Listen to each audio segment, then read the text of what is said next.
well, how does it feel to return to this concept after so many years and after a real pandemic that changed the world maybe forever?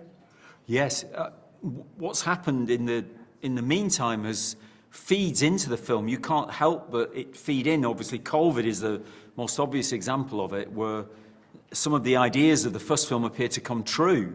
But also, our behaviour during COVID is also very much part of the film. We kind of adapted, to living like that. We made extraordinary changes in our behaviour. Incredible when we look back on them. You think, what did we do? We locked ourselves in our spaces and kind of wore gloves when we met people and masks and weird stuff.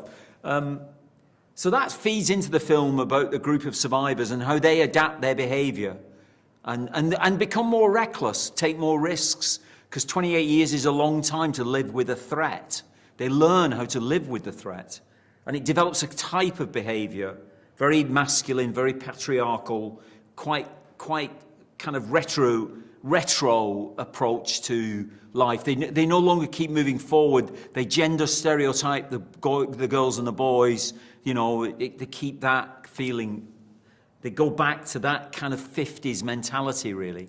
But also Brexit, for British people, Brexit and the isolation that we've chosen is very much a factor in it, in that behaviour of looking towards the past, towards a glorious England, when we fought the French and we beat the French, and Agincourt and Henry V and Shakespeare and all that kind of stuff really feeds into it. So there were lots of real life feeds into the movie, and not least the fact that people's intolerance of each other, our anger and judgment of each other appears to have just become more and more intemperate in the 23 years since we made the film. Back then seems like quite an innocent time compared to now, where everybody's jumping on why somebody's to blame for something, and they go from 0 to 100 in terms of anger straight away. All that's manifest in the film, I think, I hope. And in the film, as the previous movies, the biggest fear is to be infected. But today, what scares you as a storyteller? I think it's obvious what is at risk is information, truth, and a source that you can believe in, that you're being told the truth. There is such disinformation coming from previously trusted sources, like the President of the United States of America, and also untrusted sources, but disguised, so you can't recognize them, Russian misinformation. There is such misinformation in the world that is the greatest danger.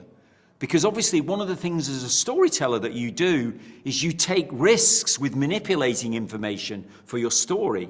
But if you can't trust information at all, then that's going to be a real huge problem about how we tell stories, I think. How you have something that you can value. Values are becoming of secondary importance to the means through which they apparently are transmitted, which are these machines that are making us feel so powerful and almost inappropriately powerful, and lead us to even more of this intolerance with the world and with each other, Thank you very much, and congratulations for the movie. Our time is up, so thank you. Have a nice day in Rome. All right, thank you. Thanks very much. Bye. Nice to meet you.